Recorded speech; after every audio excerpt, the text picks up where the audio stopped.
News 18 लोकमतच्या बातमीची मुख्यमंत्री फडणवीसांकडून गंभीर दखल. बिल्डरवरती कठोर कारवाईबरोबरच ज्यांची फसवणूक झाली त्यांना न्याय देण्याचा प्रयत्न करणार असं आश्वासन. डोंबिवलीतील अनधिकृत इमारतींवरून संजय राऊतांनी सरकारवर डागली तोफ. रवींद्र चव्हाणांच्या राजीनाम्याची केली मागणी. छत्रपती संभाजी महाराजांबद्दल विकिपीडियावरती जाणीवपूर्वक पद्धतीने आक्षेपार्ह मजकूर पोस्ट. मुख्यमंत्री फडणवीसांकडून प्रकरणाची गंभीर दखल, कठोर कारवाईचे आदेश.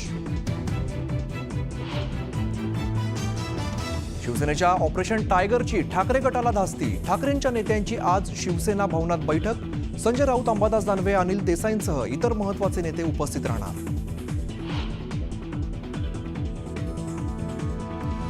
खासदार सुप्रिया सुळेंचा बीडच्या पोलीस अधीक्षकांना फोन. महादेव मुंडे हत्या प्रकरणी नवनीत कौवत यांच्याशी साधला संवाद. मुंडे प्रकरणातील माहिती कुटुंबियांपर्यंत पोहोचवण्याचे आदेश. अन्नत्याग करू नका, तुमची लढाई आम्ही लढणार, तर देशमुख कुटुंबियांना न्याय मिळेपर्यंत शांत बसणार नाही. सुप्रिया सुळे मस्साजोगमधील ग्रामस्थांच्या पाठीशी. मस्साजोगच्या ग्रामस्थांचा आवाज कुणी ऐकणार नाही, सरकार मूक आणि बधीर झालंय. खासदार संजय राऊतांचं टीकास्त्र.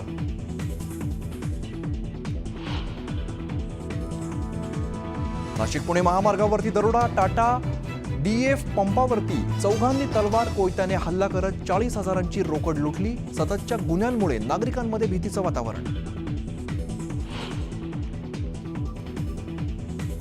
तुळजापुरात एमडी ड्रग्सचा व्यापार. तुळजापुरातील ड्रग्सचं मुंबई कनेक्शन. एमडी ड्रग्स टोळीवरती कारवाई करा, अन्यथा आंदोलन करू, पुजारी आणि नागरिकांचा इशारा.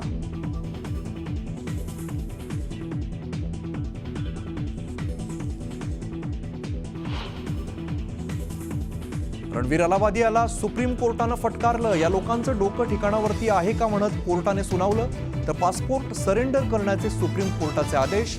दरम्यान अलाहाबादी याला अटकेपासून अंतरिम संरक्षण.